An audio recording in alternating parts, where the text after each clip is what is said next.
Pittsburgh Steelers outside linebacker Alex Highsmith practiced on Thursday in a limited capacity, signaling the likelihood that he'll be able to suit up on Sunday against the Los Angeles Chargers.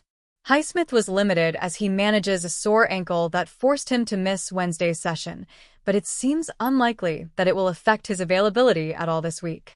Highsmith battled a high ankle sprain earlier this year that forced him to miss 3 games.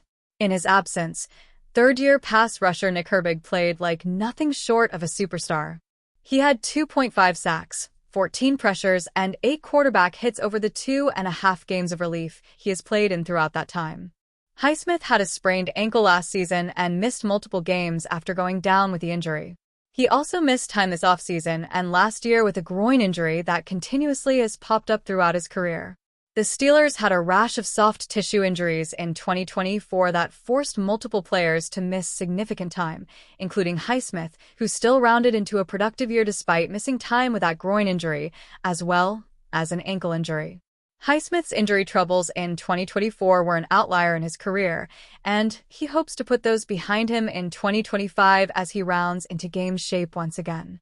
Now, the Steelers hope he stays healthy after an excellent game against the Indianapolis Colts earned him AFC Defensive Player of the Week honors following a 2-sack performance.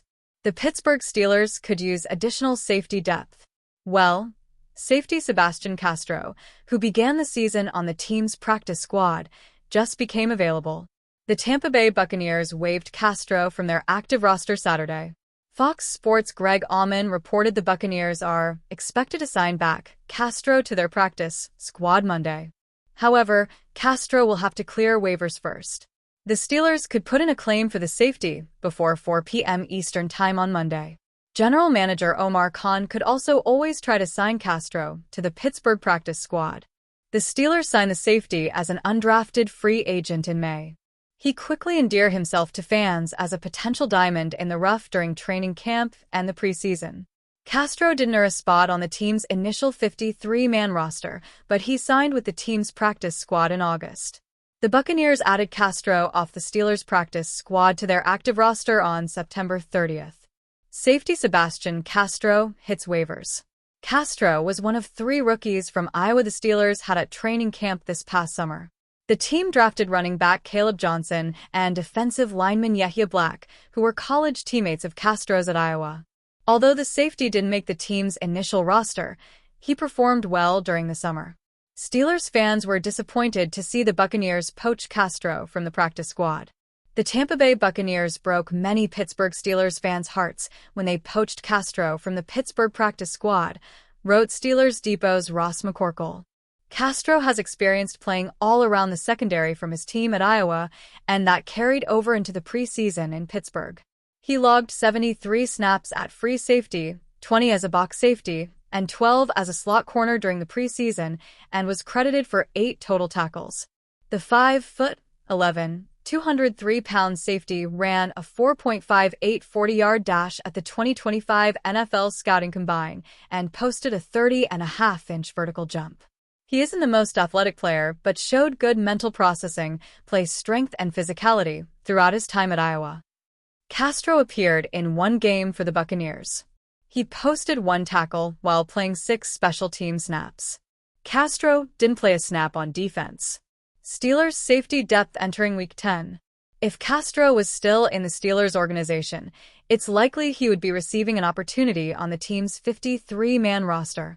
The Steelers lost veteran starting safety Deshaun Elliott likely for the season because of a knee injury. Fellow veteran Jabril Peppers also won't play in Week 10 because of a quad ailment.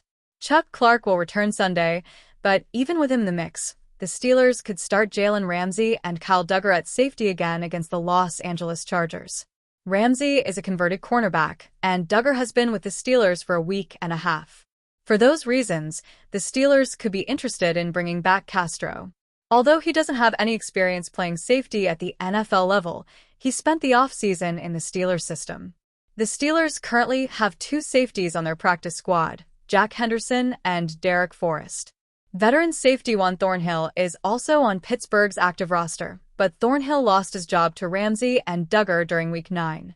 The Steelers were reportedly one of the most aggressive clubs in pursuing a wide receiver at this year's trade deadline, and they were in on the Raiders' Jacoby Myers before Las Vegas shipped the contract year wideout to the Jaguars.